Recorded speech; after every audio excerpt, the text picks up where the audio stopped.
Hello and a very warm welcome from ET Studios, ET Education and Coursera. I'm Devina Lasson and today we're here to deep dive into the fascinating topic of advancing higher education, curriculum to careers. We will delve into the evolving shifts in higher education, encompassing both the growth of online education, the significance of industry microcredentials, and the influence of AI and ChatGPT on teaching and learning methods, as well as their impact on future job market and so much more. So to discuss this and to understand how the trends are shaping the experiences and the expectations of students, we have with us today a very esteemed panel of experts. It's my pleasure to welcome our panelists today, Shravan Goli, COO, Coursera, Dr. Deepak Garg, Vice Chancellor, SR University and Director of LeadingIndia.AI, and Ravi Chandran Gopal, Vice Chairman, Sri Vishnu Educational Society. Gentlemen, welcome. It's an absolute pleasure to have you here today. Thank you for joining us. Thank you for hosting us. Thank you. So, we're here to talk about a really important and very interesting topic, which is the future of education, right? Advancing education from curriculum to careers. I'm sure each of you is going to give us a very different and unique insight into how you foresee the education space in the coming years. But to kickstart, could you please help us understand just some context, how you've seen higher level education evolve in the last few years, and maybe any top trends that we should be aware of to keep on our radar, and then we'll take it from there. Shravan, we can start with you. So when I think about the key trends that really are shaping up the higher education, first of all, I think you need to step out of the box and actually see what happened over the last maybe 5 to 10 years. The digital transformation, automation, and globalization have really created a lot of job dislocation and really sort of thinking about what is the only constant has been change. That's rapid technological change. That's creating a lot more dislocation of the jobs. And that it also means the kinds of skills and the credentials you need to earn for the future of the jobs are also changing rapidly. So I think that's the underlying trend. And when you look at actually think about what happened during COVID is sort of this rise of online learning, as well as globalization of talent with remote workforce. And only in the last 9 to 10 months, the dramatic rise of generative AI is rapidly changing how we're going to think about how we learn, how we work, how we teach across the board. One of the data points for me is kind of sticks really well is this is a study from University of Pennsylvania. They did this in March of last year. They said 49% of all job tasks for almost half of the jobs today can be done by generative AI. Wow. And since that study, there have been a number of other studies that have been published where you can actually see very clear impact on white-collar jobs with generative AI. So if automation was creating the risk of the low-skilled workforce, like baristas and et cetera, the generative AI is really creating risk for the high-skilled job workforce. And that is exactly like, sort of the higher education, the people coming out of the higher education institutions, and people like us who are working in the industry are going to get impacted. So when I think about, okay, so what does it mean? What are the implications? So number one, I think, generative AI is here to stay and here to kind of really create opportunity, but also it means that we need to continuously think about how we're going to actually embrace generative AI in the way we're teaching and the way we're learning, because that's what industry is expecting. Every job function is expected to know the skills around generative AI. Yeah. And so what we've been doing at Coursera is also kind of looking at like, okay, generative AI means we can leverage the AI to bring more broader access to education, broader access to knowledge, broader access to capabilities that every individual would deserve. So when I think about one of the small examples is the machine learning translations. I would say about 18 months ago, if you asked me this question, like how many courses are in different languages, maybe I would say it's like 400 courses, right? Fast forward, AI, machine learning translations, what used to cost us $10,000 is costing us $25 now per course. So we launched 4,000 courses in 18 different languages. In fact, the latest language is being Hindi, which we launched in Delhi. And so it's phenomenal how we can actually open it up, and no longer language is going to be a barrier for learning as a result, right? So that's just one quick example. And the other thing is the implication of this automation and digitization is the need for this sort of this integration of industry-led educational content into the academic educational institutions, right? And so what we're seeing is we've been working with over 100 plus industry partners over the last 5-6 years, and they've produced almost about 50 plus professional certificates. And these professional certificates are mapped to these emerging jobs, do not require prior college degree, prior work experience, but it's a way that somebody can actually get educated in some of these digital skills right away. And it's complementing and supplementing what's actually happening on campus, right? Because to me, I think AI is great, this industry-led education is great, but at the end of the day, the soft skills and the environment that you get on a campus is not something that you can easily replicate anywhere else, right? So these are the top two trends, and what we're seeing, the last but not least, is the employers are also embracing this on the other side. Like, students are telling us these industry micro-credentials have been valuable for them to showcase as they come out of these colleges. On the other hand, employers are also saying when a student comes to us with an additional credential, like an industry micro-credential, we will consider them higher than the people who have not made that effort. Yeah, very good points by Shravan. I think carrying that forward, what is changing is that now we don't need to teach students. Now it is all about to make them learn how to learn. Because what we are seeing is how much fast, whatever we change our curriculum as per industry, still the students has to learn so many new things while they are on jobs. So we are trying to change our system to create that habit and to make it as an experience that how they can learn new things. And for that, all these micro credentials, online learning, again it is a task of the self initiated. And main thing is that students end up only remembering those things which they have done themselves.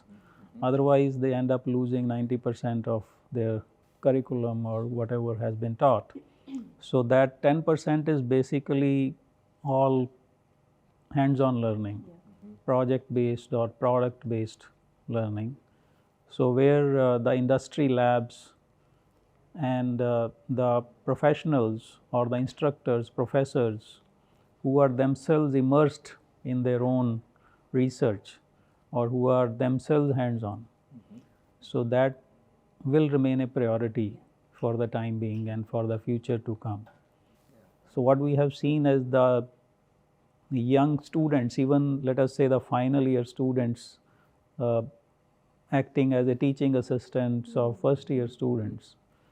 So they are getting much better feedback than some of the teachers. So it is all about giving experience on campus. So I think the campus life and the campus teaching learning will stay along with the online learning, and it will be a blended form of learning that will be also required to build up the personalities and the future citizens of any country, because now the families are also shrinking. So the upbringing, the kind of upbringing we have in homes does not makes them fully geared up for the societal living. So that's why they need to have a campus life experience, hostel experience, and how they work together in teams. To your point about how do we enable the educators on the all of this to kind of catch up to this, is to be able to customize and personalize the content that they're going to teach on one side, and then personalize, customize the experience to the individual or the kid on the other side. And this is where AI is going to dramatically help us, generative AI. And we've been working on a lot of innovations around this. Fascinating. We'll definitely deep dive into the impact of AI. But before that, Ravi, your views, please. Again, we're talking about the trends, the key trends that you've noticed over the years when it comes to higher level education. So some key takeaways. As our speakers earlier talked about it, what I'm trying to, give a different thought to this is we are running a generation of stakeholders, which includes the student and the parent, and also the teachers. So when you interestingly talked about the program for how Gen Z thinks differently, the faculty also belong to a Gen X and a Gen Y, and therefore the combination of bringing technology, and that's where the asynchronous learning as well as the micro-credentialing plays a very important bridge for that, bringing that people together, because you have the junior faculty in the Gen Y, and then you have the senior faculty in Gen X, and then you have the Gen Z students. And so when you look at these people interacting and collaborating, the only digital platform that they use have to be very enticing and engaging. And therefore, it was very important that what Dr. Deepak had observed, that the faculty have to be sensitized and also able to be enabled to use these platforms in a very different way that Gen Z engages with. And so that's why I feel that asynchronous learning with the micro-credentialing gives this opportunity for this. And then we also have projects.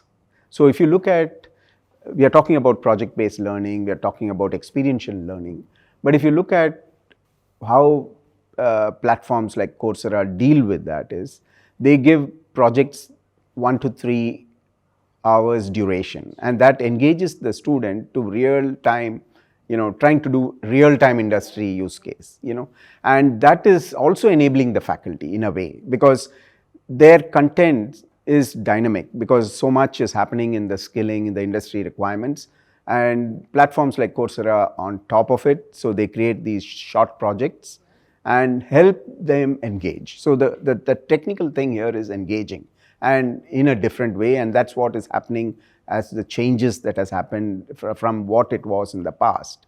And you also look at the generation of Chat GPT. So we are looking at GPT to be an enabler again.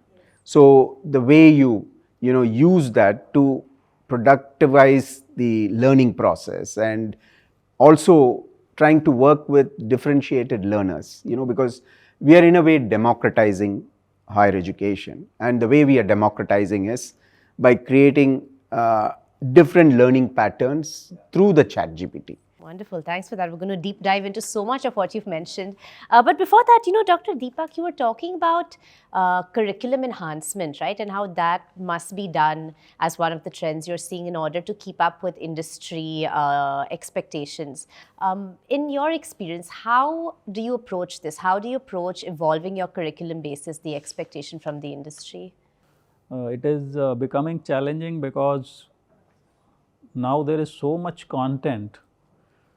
So it is always the point that what to leave, not what to take, because so, and then if you ask different experts, there are always different suggestions depending upon what their expertise is. So no expert wants to leave out their content from the curriculum. So what we are trying to do is now, one is that we are trying to make students free from the core curriculum in their later half of the program, so that they can engage more with industry, they can engage more in self-learning, they can engage more in building their career pathway. Otherwise, they are too much tied up with their whole timetable and everything. And then we are also opening up the space of micro-credentialing through open electives and electives. And then they have these thousands of courses, like we are using Coursera on campus, and we have completed close to 100 100,000 certifications by our students of different duration, and that had definitely created a upgradation of skilling in faculty as well as students. So, and we are also now having these three streams. One is called minors, one is called honors, and one is called audit courses. So, where the student is able to explore other streams apart from his core degree program. Somebody has interest in finance, somebody has interest in law, in social sciences, in psychology, so they can take few courses in that and get a minor degree along with their major degree. And then they can audit something, means they are interested in something but they don't want to go into the examination route. They can just go and sit in that class and get a audit of that course. So those kind of various options, means this is also the focus of our NEP, that lot more flexibility in terms of even having cross degree programs or dual degree programs, or now they can even do two things at a time if they are willing to. So that's how we are changing our curriculum, and projects are also a major part of it. We have at least one project in every semester, and then we are going for gamification of the curriculum. So I think SR University will be the first in the country to actually roll out that. So we have just made that how Can the you give an example of how it would pan out? so the students will get different badges or the levels like we have in different mobile games. So they can get points from their academic credentials, they can get points from if they participate in sports, cultural activities, leadership, or even if they participate in some NGO activities, some blood donation. And then they can redeem those points across the food joints in the campus. They can redeem from getting some relaxation in their deadline for submitting the assignment. Or Valid incentives. and there are other kind of 12 to 14 such points where they can redeem those points. So and this will come, then they can get different names also, that now you are a expert, now you are a proficient in this thing, now you are this. So like there are 9-10 levels like they have in different mobile games. And similarly we are doing a gamification of the teachers also. So teachers will also get points and then they can also get redeemed. So that's what we are rolling out in few months, and we are building that platform. Exciting. Completely different approach, actually. Shravan, you were saying? I look at what's happening on Coursera itself, on our over 13 crore learners that we have. The fastest rising content or consumed content is these industry micro-credentials. Especially, a lot of these professional certificates from the likes of Meta, Google, IBM, Microsoft, and so on and so forth, that are really, to your point, industry relevant. But I think ultimately it comes back to employability, right? Both for the institution, for the student and the individual, the outcomes that they desire is to get a job. And so the question of like enhancing the curriculum is like whether it's a hybrid degree or whether it is like you have this industry or projects, etc. All of this is in the aid of the students to increase their employability index. I love how you're thinking about gamification. Actually, classic gamification is that the rewards are also digital rewards. You actually changed it into the physical rewards, which is actually exciting, in my opinion. So would you say then the various certificate programs that educational institutions are now offering, is this playing an integral part in making the students sort of ready for on-demand jobs? Yeah, absolutely. I mean, we've been doing surveys, and we actually surveyed probably about 2,000 students in 11 different countries and about 1,100 employers in these countries.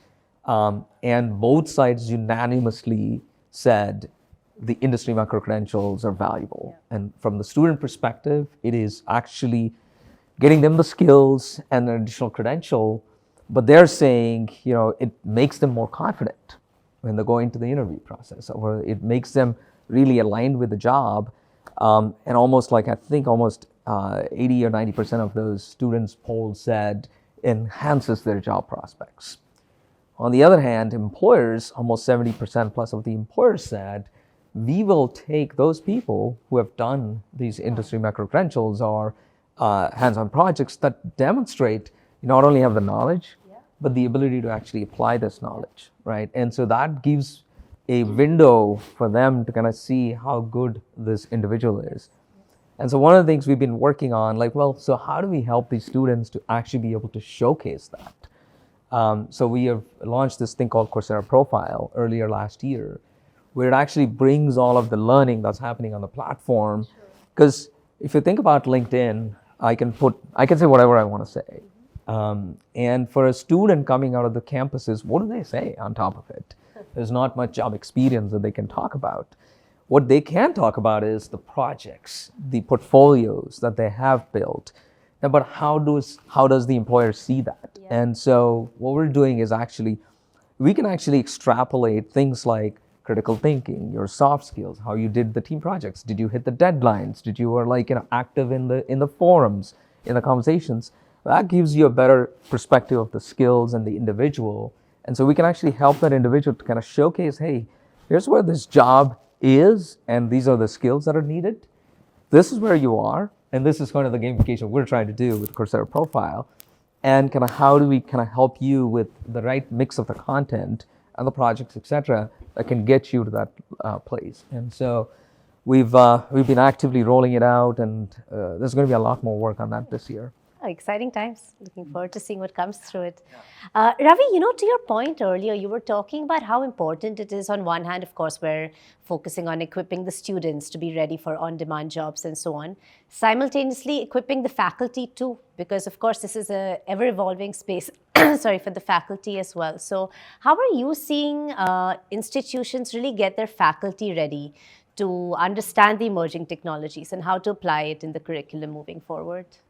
So I would like to just respond to it in continuation to the projects that they're talking about, because there is something called professional electives too. Okay. And what we do in professional electives, it's very departmental specific. So it has an alignment to the career tracks. So suppose you take an electronics and communication program. You have the VLSI track, you have the embedded track, you have autonomous track. So you need to kind of create pathways for students in that specific department.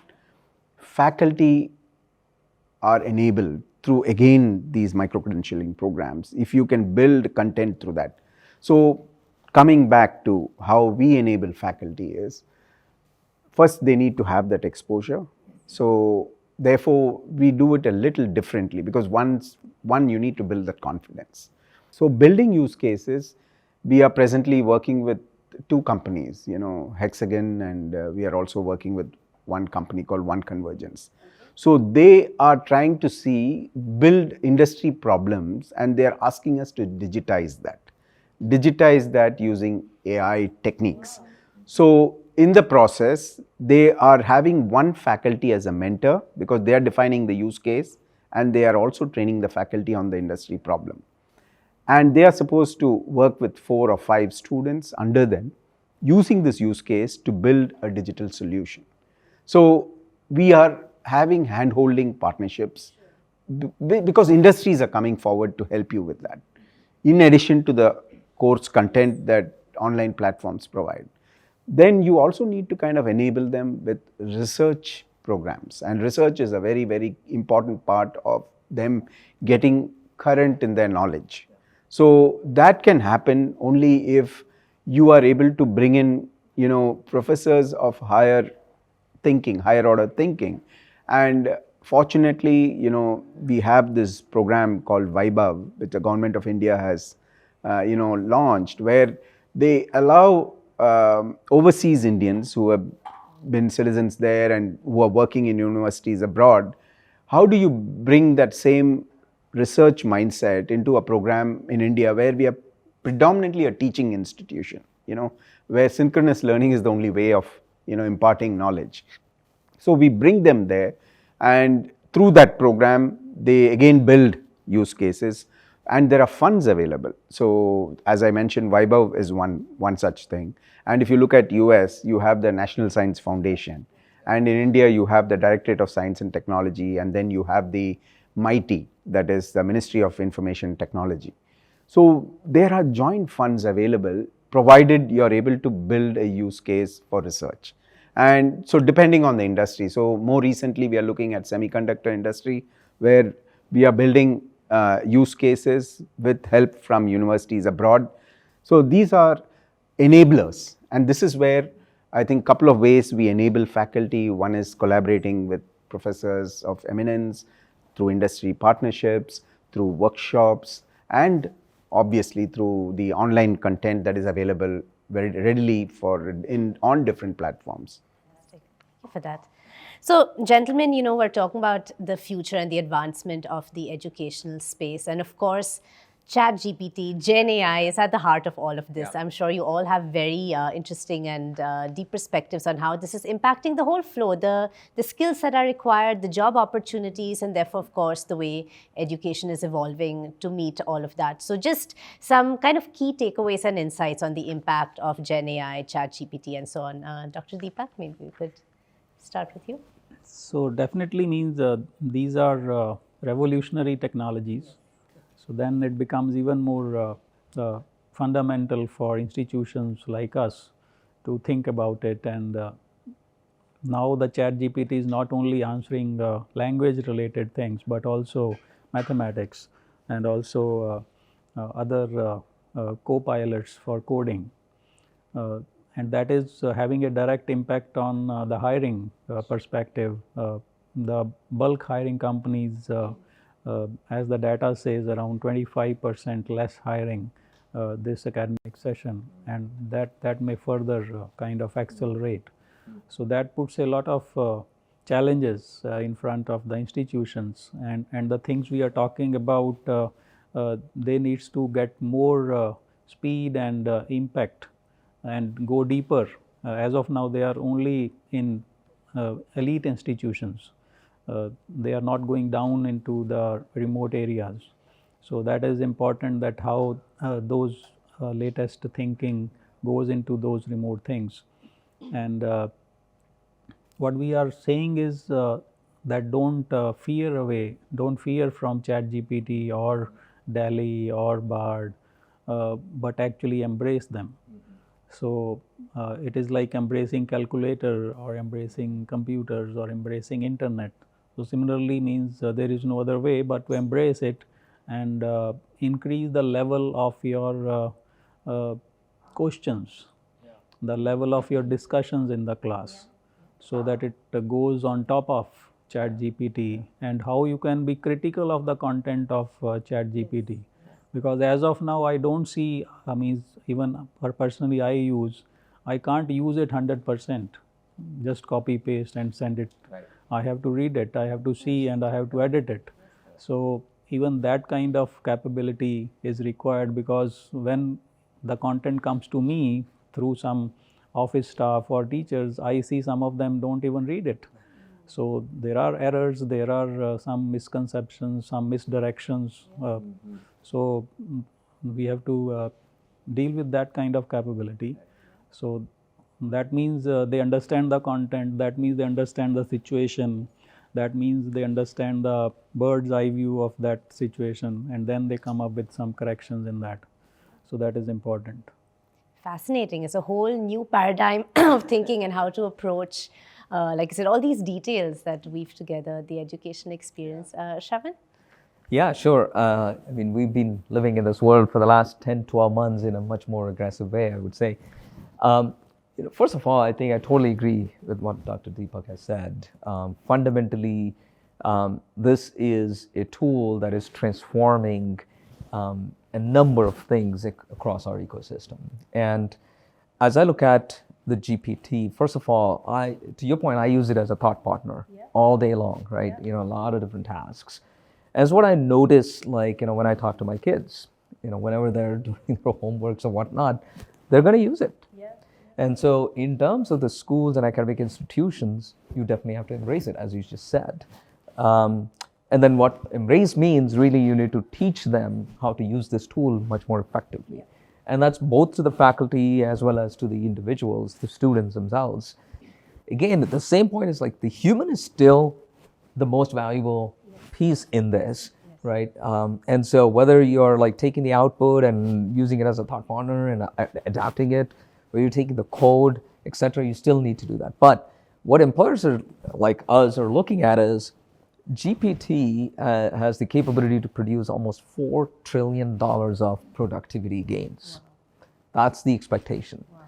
And so then we're like, okay, what kind of job roles have the largest productivity opportunity? Then they said, McKinsey report said it's software engineers, customer support, customer success people, sales, marketing. So the top 4 job roles, almost you would capture 60-70% of the productivity gain in a company.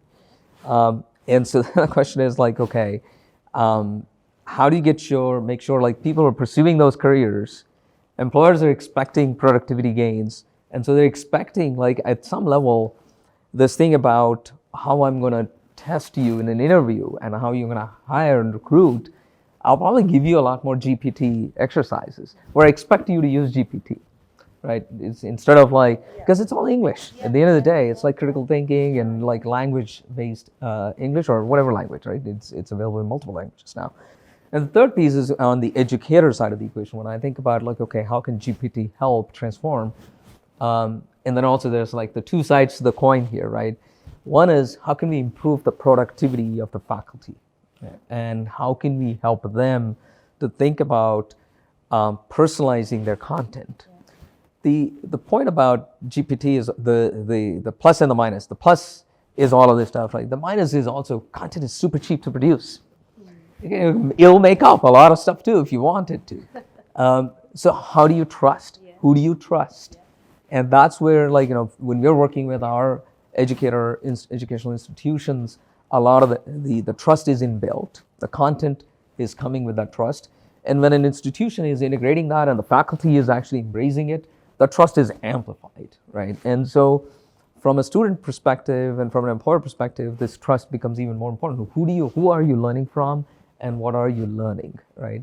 And so to me, I think that's the plus side of the equation. The minus side of the equation is there's a lot of fear in terms of cheating or, how they will bypass and short circuit, which is by design students are going to do, right? No matter what, we all try to find shortcuts. Like, let's not hide behind the bush here.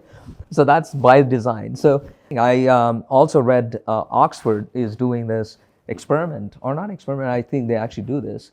It's a group of students brought together by a tutor or a TA, and they've given the reading and the assignment, everything. They do it, but they come to this thing where the tutor is actually asking all the questions. And they're grading the real-time answers of these individuals, right? The collaboration. So there's collaboration, critical thinking, communications, the soft skills. And so I thought that was fascinating. So what we're looking at as a third piece is how do we enhance the pedagogical elements of these teaching where academic integrity can be sustained, so the credit-bearing institutions can continue to offer those credits and the credentials that the outside institutions will accept.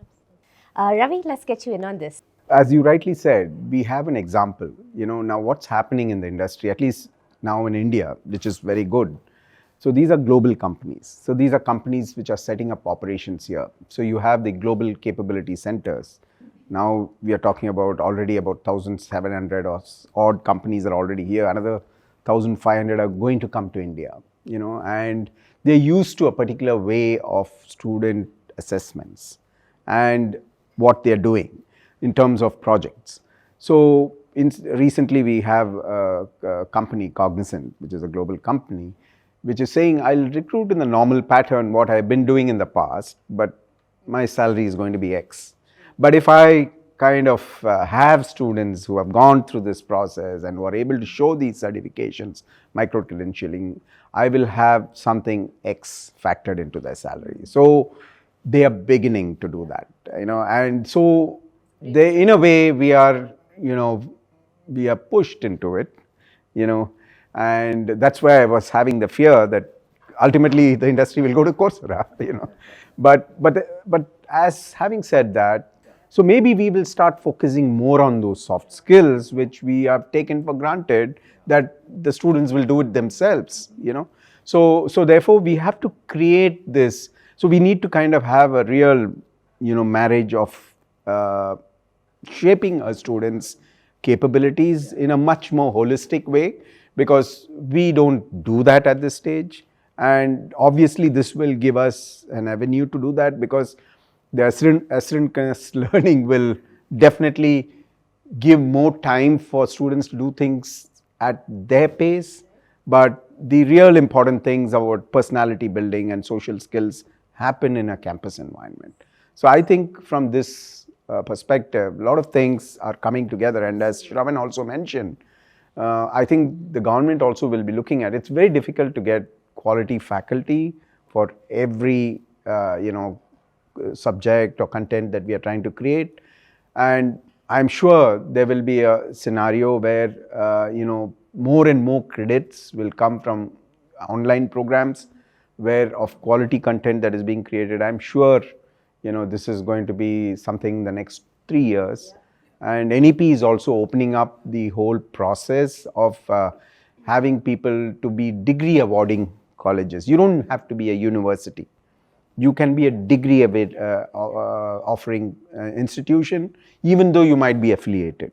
So these are things they will look for in terms of seeing how you are able to use and enable these kind of new age technologies to kind of have faculty as well as your students enabled. So this is something exciting we are looking forward to. It is exciting, and it's clearly an ever-evolving space. So maybe the conversation we have today would be a little bit different tomorrow. Yes. And who knows? Yeah, very true. Gentlemen, thank you so much. It's been an absolute pleasure to have you here today. Lots of learnings, lots of takeaways, and I'm sure all our students out there, faculty as well, will have a lot to think about when it comes to the future of education. Thank you for being on the show today. It's been a pleasure. Thank you. Thank you Devinath, for a perfect host. All right, on that note, that's all we have for you on this fascinating episode. But do stay tuned to ET Studios and ET Education for more such in-depth conversations. Until next time, many thanks for watching.